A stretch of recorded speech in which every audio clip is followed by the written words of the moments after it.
Welcome to my podcast on real relationships. My name is Sophie Passan and I am a relationship expert, international speaker and best-selling author of the book Your Other Half. I decided to start this podcast because, in my opinion, relationships are currently not being portrayed as what they really are. Whether you're watching the news, TV, social media, the perception given to people is wrong, and my aim is to talk about what happens in the real world, talk about real stories and listen to what real people think, do or go through, as opposed to creating expectations of something that doesn't actually exist. I may not agree with everything that is said by my guests, but it is their chance to express their opinions and their stories.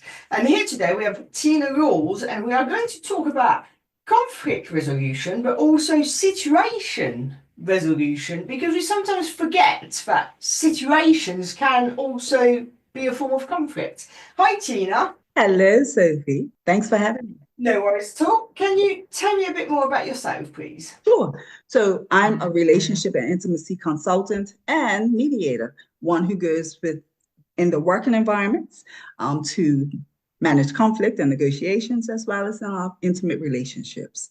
And so in a nutshell, that's what I do. So what would you say causes conflict in the first place, or a situation? Just having a difference of opinion, a difference in values, a difference in approach and thought. Just having that situation where a discussion takes place that ultimately ends in a horrible disagreement or argument. Yeah. That is just that simple. And it festers so much, it becomes this huge thing in our lives. But in a nutshell, it's just having a difference of opinion, disagreement, thoughts. I think, because we think obviously with a husband, with a partner, a wife, then we think about work. It happens a lot in families as well. Oh, 1000%. A lot of the time, what people focus on is the surface level. Yeah, and you know, we do focus on it. We focus on the surface level, as well as we just want to be right. Yes. Right? This is the other thing. It's being right versus being happy. Yes. And I think, you know, and to our credit, you know, what I feel and believe in my heart is really how I feel in my heart, right? And what you believe and feel in your heart is really, nobody's going to change you any way or the other. And that's a natural occurrence in everybody's life, right? In many instances. But I think what's most important is being able to agree sometimes respectfully, agree to disagree. And I think that's where we fall short. You know, if I say something, that's gospel. And if you say something, we get so caught up hooking horns on, no, I'm right. No, you're wrong. I'm right. You're wrong. Which in actual fact, we both feel like we're right, right? We both believe in our hearts and we can both be right from our perspectives. So how do we balance? It is about choosing your battles, which is sometimes overused. Yes. But I think sometimes and I'm thinking of a particular situation here, but sometimes when both parties feel so strongly, that's when it becomes difficult, because they're not going to change my point of view. I'm not going to change their point of view. Yeah. And, you know, I think it's easier when you can sit back and say, what does Sophie really feel about this? She believes that you shouldn't rent, you should earn property. Say, just use that for an example. And your sister or your cousin been renting for years and years. So you come with this approach that, you know, it's really a waste of time when you're renting, you're paying somebody else's mortgage. You know, after 10 years, you should be able to have your own mortgage. Why don't you go to the bank and get yourself a loan? Because you're taking all these trips, you're spending frivolous, you're doing all of this conversation toward what they should do. Yeah. That can become very offensive because you're now telling them what to do. And actually their lives. Exactly. Now, what tends to be a little easier to address and to be listening to somebody say is when you say, my goodness, you know, 10 years ago, when I decided to become a homeowner, I thought about how many years would I save money had I not this, or, you know, what would I have in 10 years? When I finish paying that house off, I can move on to another house. I could move to Dubai. I could do it. When you start talking to somebody from your perspective, the more likely to receive it than you're telling them what to do. So I want to use that example because oftentimes in relationships and working environments and family, because I knew for my family was strong will, right? We're all right. So, when that happens, we have to come from a perspective of talking from our point of view. And when we talk from our point of view, that even gets misconstrued sometimes. However, it's very unlikely that person's going to feel attacked. Now, they still sometimes feel attacked, and they feel attacked because how is she accomplishing all these things? They automatically feel like you're talking down to them because I don't even have any money to purchase a house. So why would you be talking about that? So I say it's just a matter of knowing which lines to cross. The other thing is what really causes conflict is having a difference of opinion and agreement and all that. But what causes us to faster and conflict to cause so much disarray in our lives is that we don't resolve it. So I often say, if, for instance, you were telling your family member or someone why they should rent a home, purchase a home, and so forth, what I would say is listen to their point of view, right? Relationships are manipulation. I'm sorry. Yeah. And so it's just really about listening Yeah. to the other You person's listen them first. They feel heard. They feel understood. They're far more likely to listen to you. right However, sometimes. sometimes in the heat of a moment, or if it's a very emotional or deep subject, it can be really difficult to do. And also, one party can, maybe see the other side and why, but the other person doesn't and gets really Yeah. stuck in their own trench. Yeah. And so in those situations, that's when I'm usually called in. I tell people, don't call me in for a paper cut. Call me in when somebody's losing the limb, right?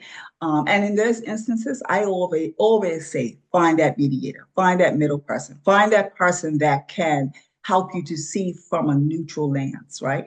But until you get that person in, what I suggest with all of us is to pause, right? Whenever you feel like a situation is getting out of hand, we already knew. We know, children know it's going to get heated. We know that this conversation is going down a rabbit hole. One of us has to pause and walk away from the situation because somebody needs to think from a clear perspective, right? We need to think about, I often say this, we need to think about, is this really making, first of all, is this argument going to end in anything positive? More than likely, it's not, right? So one of us has to take the authority and say, let me just go over her and pause. And sometimes in those heated moments, you have to agree with the person just to diffuse it. Agree with that person in that moment with the intention of recapping on a later date or later time, later in that day, where somebody could walk away and really think about this situation and think about it from the perspective of what do they really feel? Why are they so strong about their perspective, their viewpoint? And find something that you can kind of relate. Sometimes find something you can relate so that when you go back later and talk about it, you're not talking about it in a way of you're wrong. You're more so, I get what you're saying now. I truly understand. When I think about that, wow, yes. And when I thought about that, I compared it to myself and said, now I get it. So this is how I see it. And really, we're on the same page, sometimes. And the other thing is sometimes you get people struggling in relationships. I mean, really, really have a total different point of view. And you cannot, I have a couple that over the years ago, I had a couple that were different. And one was from this part of the world and the other was from a total different part of the world. So one of the partners believed that wives should submit to their husbands in every capacity. You don't even have a voice. And whatever your voice is, keep it to yourself or write it down in the book. And this person, they believed that likewise, you respect my voice. So I know what you've experienced, but my mom taught me to have a voice. So I get what you're saying, and I want to be in relationship with you, and I want to be on an equal level playing field. But this is how I feel. And so they spent years fighting back and forth. And what ended up happening was they was on the verge of divorce. But what ended up happen is that they had to respect. She got to a place of respecting where he came from. He got to a place of respecting where she came from. And they found time to just have a perspective. Okay, honey, so I understand what you're saying, but this is a challenge for me. I'm used to A, B, C, and D. But okay, let's see how we could blend our thoughts. And so I think, but it usually comes to a place of a major disarray before people come together and say, let's work this out. Yeah. I think the other thing as well is there's always a root cause that's not been dealt with, and then it's perceptions. There's whether someone has got self awareness to want to accept their role in the thing, Yeah. and then yeah, resentment because over Yeah, time, and the resentment comes from unresolved yeah, conflict, right? So sometimes what a lot of people do, not acknowledging that, that root cause, because if yeah, it'd been dealt with in the beginning, you wouldn't be there. you wouldn't, and that's the challenge as well. And why a lot of people manage to have walk around with unresolved conflict is because one, they're afraid to address it because that other person's so strong in their belief, and they don't like confrontation. Some people prefer to just walk away. They say, "Well, I already know if I go to Tina and say this, she's going to come back at me, and the arguments can go from now to tomorrow. So I'm just going to walk away." And weeks, months, and years, all of a sudden, you don't like each other.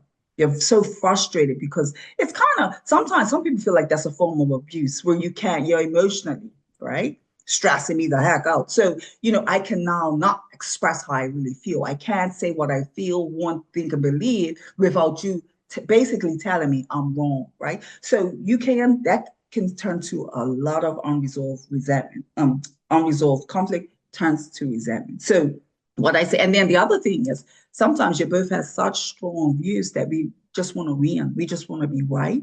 And so each time we go at it, nothing's ever resolved. We walk away. And if you're working with someone like that, it's very difficult because let's think of the working environment. Sometimes you have two people or five people in a meeting.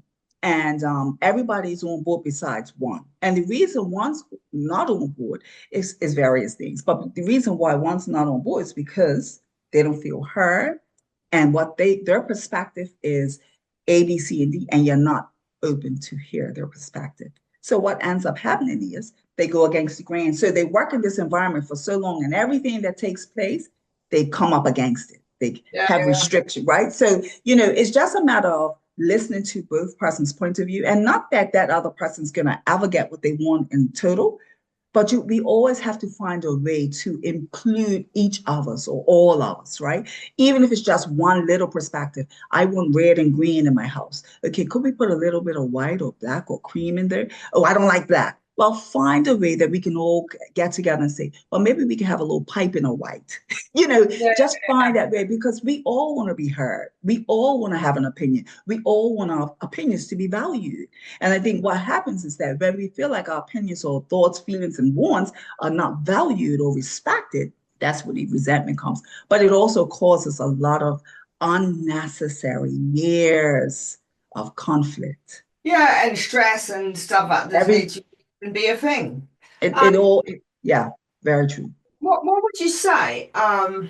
Because obviously in conflict, you've got different types of people. So there's personality is one thing, but then you've got people who are really avoidant of conflict. You've got Mhm. those who just try to create it for fun. And then you've got, do you know what I mean? There's so many different types. Yes, yes. What's the role that all of these things play in, well, first of all, the creation of a conflict, but the resolution of it as well? Yeah. And that changes as well with each situation, right? We talked about the situations, Yeah, yeah, right? yeah, yeah. Yeah, it changes with the situations. And people say, well, this is how I am, and that's it. They take me or they leave me. That's really unfair, right? Because think about, okay, let me talk about children. Let me see if this can help. You have 2 to 3 children, sometimes 5. And most times they have total different personalities, right? Yeah, How do you get them all to wash the dishes, right? So you have one that they get up 5 o'clock in the morning before they go to school. They just want to get everything out of the way. They wash the dishes so that when they come home, they don't have to hear their parents' mouth. Fine. yeah, They have another. I just talk about 3 children. They have another. The second one says, you know what? I'm gonna do everything I have to do. Soon as I come home from school, before my mom and dad come home, I'm gonna wash these dishes because I don't want to hear their mouth. So they're just leaning below the resolving line. Then you have that third one who mommy and daddy comes home, you're outside playing, no homework done, dishes are piled up, and you have the greatest excuses as to why you didn't wash the dishes. And you're looking at all these 3, one who does it first thing in the morning, one who makes sure they do it before they go outside, before the parents come, and the other who just hasn't a clue, don't want to do it, and has an excuse as to why they didn't do it. How do you sit them all down? Well, I often say, what is the objective? right? So one, if you want your kitchen clean, for some people they may have roaches, some people may have rat, anything, right? Ants. So what you want to do, and one, you're trying to teach them how to manage a home and so forth. So you have to go through all of these perspectives as to why you want these dishes done. And you sit them all down, right? And then you go through all three and say, well, I appreciate you, Johnny, for doing it first thing in the morning. I love that part of you. The other one, I thank you for doing it so that I don't come home and be frustrated. And the third one, why do you always frustrate me? So then we also have to now look at ourselves. Why am I frustrated? Right? Because the whole different. So I say all of that is so many different situations, right? So ultimately, what is the objective in this? The objective is one, mommy don't want to be frustrated. Let's put that out of the picture because that's also something personal that we have to consider as well when you're doing conflict, right? What is the objective? We just want to know that our kitchen's clean every day before we get home. And the idea is when we come home, mommy just wants to cook and get lunch ready, dinner ready in a clean space. Ultimately, they don't care. The child don't care if you're frustrated because really the child don't care if you're frustrated. And that's where a lot of times we get into these conflicting situations because we allow our feelings to get involved. I often say, what is the objective? The objective is mommy or daddy or granny wants to come home and start dinner right away. We don't know confusion, nothing in the way. And that's the reason why we want the kitchen clean right as soon as you get home or before you leave. So when you can talk about that, then the children, all of them could say, oh, it's not about mommy's feelings because she just shouts and makes off anyway. Really what mommy wants to do is come home and cook our dinner so we can eat sooner than later. And that's a good way of pointing it out. In the working environment, what is the objective? We need this policy done ASAP. Why? Because we have those out there, these service providers that want to give us money or we want to get a grant. So we have to have it at a certain time. Nobody cares if you agree, disagree, you don't like her, she makes 8, you make 4, I'm going to stay late. All of these things gets mismatched and now the policy is not completed and we're not getting that grant. So I often say, what is the objective? And most times it's something, I don't like her. Oh, I just hate how she dresses too nice. Or I don't like her because her cousins don't like my sister. Let me tell you the simplest things as to why conflict takes place. And so I often say, think of what is the ultimate goal? What is at the end of that silver lining? What do you want to happen in the end? What is the result you're looking to get? When you can do that. This conflict, isn't there? So I've got my friend living with me for 6 weeks, and the major point of conflict is the drainer and the washing up liquid, because for starters, I cook, I wash up as I'm going, and then I finish eating and I do the washing up, and then I can sit down, and that's the end of that. He likes to just sit down for a couple of hours with a dirty plate on the side, and I'm having to learn to zip it because, in the grand scheme of things, it's really not important. Where I feel quite strongly about it, and this is ridiculous, is that I really cannot see how someone can use a litre of fairy liquid in a week. Yes. I can't. I can't. And so it's a point of bickering, and it's become a joke more than because I've just accepted that I'm going to use 6 bottles or 6 litre of fairy liquid over the next 6 weeks. Yeah. Because in the grand scheme of things, I would rather keep him as a friend rather than only use 1 bottle of fairy liquid in 6 weeks. Yes. And your thought in this is, one, that's a waste of money because now you got to buy it more frequent, right? So you're wasting money. That's the grand scheme of things. You're wasting money. Yeah, you kind of agree with fairy liquid. Yeah, and even if it's 50 cents. Convince him. There you go, right? But the other thing you got to think about, like you said, do you want to end this friends? Now, because it's not there forever and ever, and I'm sure you had this conversation with them, you may just have to come to an agreement that, okay, could you at least put the plate in the sink with a little bit? Could I just show you how to do it since you're friends? Because this is like, I've got to buy this quite often, and it's really bothering me that I've got to spend extra money. You know what? I've gone to a different tactic. I take the plate to the sink myself. No, because that's not helping the situation. But in this instance, because it's only 6 weeks, you can do that. The circumstances is disabled, so getting up is a problem. Okay. Okay. That's Okay. why I've taken to putting the plate in the sink because Okay. I'm But literally here for 10 minutes, so I might as yeah, well grab it en route. yes. So then It that you works have to for wonder, everybody. yeah. So then now that you put that into perspective, does it even make any sense? You're getting worked up about Right. it. But I think it's just the adjustment of, like, adjusting literally to living with somebody else. And Yeah, in it's fact, true. It's true. And you know what? Sometimes it's difficult like that because you don't want that plate there. Like how your routine, you have a routine and that works. You're very comfortable with your routine. When and somebody so is comes he. involved, there we go. So when somebody else comes in, that was what I was getting. When somebody else comes in, they're also very used to a way in which they operate. Yeah. Right. And so, how do any of you tell the other that what you're doing is wrong when I've been doing this all my life for some people? Right. And Yeah. because now it's only 6 weeks, thankfully, you can say, okay, I love him dearly. I'm going to miss him when he goes. But one thing I'm not going to miss is having a dirty plate there. Right. But what happens if you live together? Yeah, one of the reasons why I bring it up is because it's something petty, but Yeah. sometimes these petty things that escalate. And Yeah. actually, And some people fall out of friendship because of stuff like that. yeah, because it's Yeah. Some very, people fall out of friendship. yeah. So, Yeah.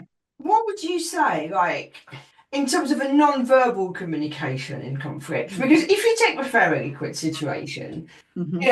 as I said, we bicker about it every day. We turned it into a joke, but I know that I may unconsciously go, does he level, right? Yeah. Or he may roll his eyes. And I think we forget that in conflict, non-verbal communication has a Yeah. massive impact.